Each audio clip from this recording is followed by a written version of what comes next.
میں نے عرض کیا کہ وہ بنی امیہ کا خاندان کے جو رسول اللہ کے 23 برس کی تبلیغ میں 20 سال تک رسول اللہ کا دشمن رہا تھا، وہ رسول اللہ کے وصال کے 10 سال کے اندر اندر گورنری پر آ چکا تھا، اسلامی گورنری پر. تو شام کی گورنری ان کے پاس جا چکی تھی،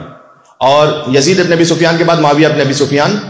گورنر بنا، اور یہ سلسلہ بنی امیہ کے پاس جب حکومت پہنچی تو 100 سال تک جاری رہا، اور 100 سال تک 70,000 ممبروں سے علی ابن ابی طالب پر سب و شتم ہوتا رہا.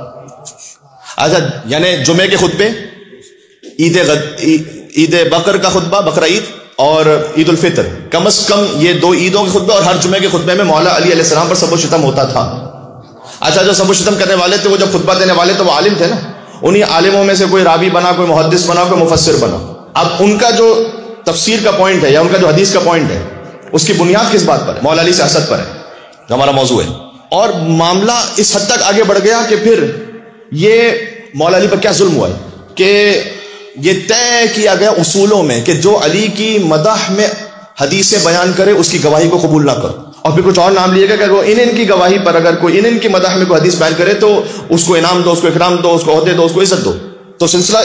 یہ تو معجزہ ہے کہ آج تک مولا علی کا ذکر ہم تک پہنچ گیا. مولا علیہ السلام کا کوئی اور معجزہ آپ کے سامنے نہ ہو، لیکن یہ معجزہ ہی سب سے بڑا معجزہ ہے.